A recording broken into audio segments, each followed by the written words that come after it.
2005 में मां मुमताज़ अली अब्बासी साहब को रेंट ते वतो हुयो। उन जी हीअ एग्रीमेंट मौजूद है जेको कुछ टाइम 8-10 सालन ताईं मुमताज़ अली अब्बासी मुखों रेंट वठंदड़ रहंदड़ हुयो।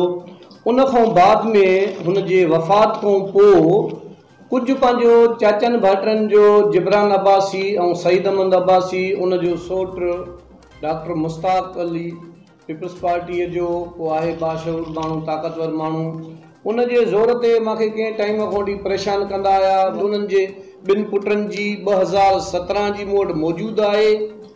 ASP सिटी साहब वटि जॾहिं 5 खां वठी मूंखे रेंट जी पर्चियूं कुछ टाइम मां पंहिंजो रेंट ते रहियुमि। उन खां बाद में हिननि साईं ज़ोरी ज़बरदस्ती करे मां राति जो पंहिंजो शॉप बंदि करे वञा।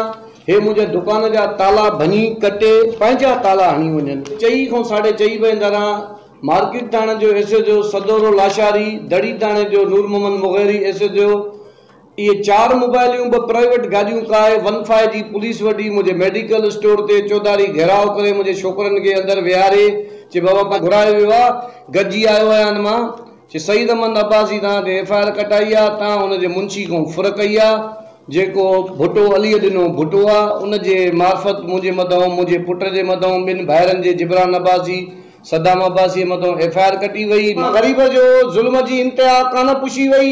मां गरीब आया मिस्कीन आया औरतमंद आया। मां 1978 को वठी रश्के जी ड्राइवरी कई आ टैक्सी हलाई आ पंहिंजा बचड़ा पालींदो आया पंहिंजो ही रद अमल पंहिंजो बीनत कंदो रहंदुमि पंहिंजी हक़ जे जिदोजहद कंदो रहंदुमि पंहिंजा नौजवान पुट वॾी प्रेस कॉन्फ्रेंस कयां तो मां धरणो भी हणंदुमि मूंखे इंसाफ मिले। मूंखे DIG लाड़काणो ASP सिटी मंगल साहब SSP साहब के मां रिक्वेस्ट तो कयां मां गरीब मजूर आया मुझी तव्हां इंक्वायरी कयो मां अगर दुआरी आया क्रिमिनल आया त मूंखे सजा मिलण खपे। मूंखे एकड़े 24 कलाकनि में ता 12 कलाकनि में मूंखे त ता अधु करे छडियो माण्हू यार। मां चङो भलो रोजगार कंदड़ मां हाणे होस ताईं पंध नथो करे सघां मेडिसन ते तो हलां।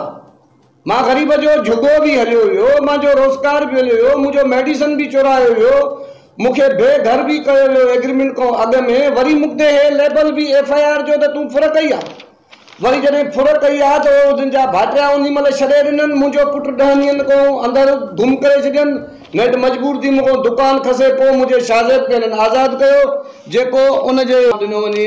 अब्बासी साहब मूंखे धमकियूं ॾियनि था मौत मार जूं तो ते FIR कटाईंदासीं काई भी मूंखे तकलीफ़ आई मां अब्बासी साहबनि सम्झंदुमि सईद अहमद अब्बासी डॉक्टर मुश्ताक अहमद अब्बासी मूंखे इंसाफ खपे मां पंहिंजो रोईंदो दाईंदो रहां तो मुंहिंजो कोई अज़ालो नथो करे भाईजान। उन मूंखे दिलजा ॾिनी त बाबा मां हिननि खे घुरायां तो हे मुंहिंजे राज जा माण्हू मां हिननि सां ॻाल्हायां तो उन साईं जन मूंखे कोई रेस्पॉन्स न ॾिनो। मां 2 चकर बंगले वियुमि कॾहिं साईं जन कराची हुया कॾहिं मिली न सघिया हुया उॾों भी का शइ न थी।